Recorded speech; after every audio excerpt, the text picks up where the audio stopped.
Alors aujourd'hui, c'est la troisième édition de la journée de la recherche de l'Université catholique de Lille, Open Lab, qui se tient au cœur du campus Saint-Raphaël, dans notre quartier Vauban. Alors le thème principal de cette année est le vieillissement de la population, ou plutôt les nombreux enjeux qui sont associés à ce phénomène important, qu'ils soient éthiques, technologiques, juridiques, numériques et ainsi de suite. La journée est organisée en deux temps. La matinée nous a permis d'apprécier l'intervention de Florence Juzeau, professeure à l'Université Paris-Dauphine, puis une table ronde qui a réuni gériatres, sociologues et chimistes autour de ce sujet important.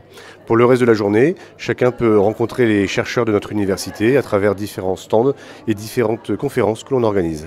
Je suis intervenue ce matin du point de vue de l'Université catholique de Lille pour montrer combien dans cette université, depuis maintenant le début des années 80, nous nous sommes intéressés à travers notamment un centre de recherche au vieillissement de la population à une époque où ce vieillissement n'intéressait personne. Toutes les unités de recherche de notre université sont présentes aujourd'hui. C'est donc un succès de ce point de vue et c'est un événement qui fait fédération.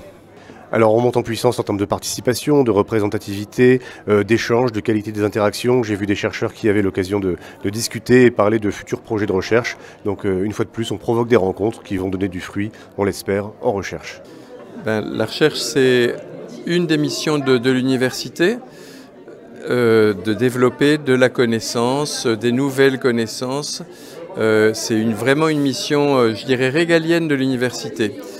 Et d'autre part, la recherche permet d'irriguer la pédagogie en permettant à nos intervenants, nos enseignants-chercheurs d'être toujours up-to-date, je dirais, sur leur domaine de discipline.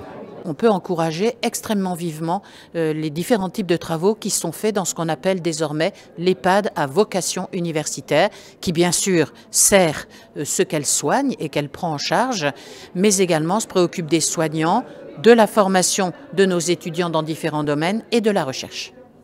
Je crois que ces journées, elles ont pour moi deux focus, deux objectifs.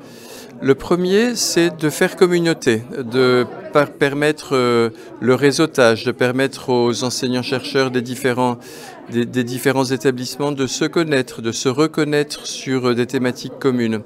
Et ça demande du temps et ça demande, étant donné qu'il y a un certain turnover dans nos établissements, ça demande régulièrement de se rencontrer. Puis le deuxième objectif, c'est d'être une vitrine des différents programmes de recherche, des différentes avancées. Et là aussi, il y a besoin de le faire régulièrement parce que nos équipes de recherche sont assez productives. Donc il y a chaque année des nouvelles choses à présenter.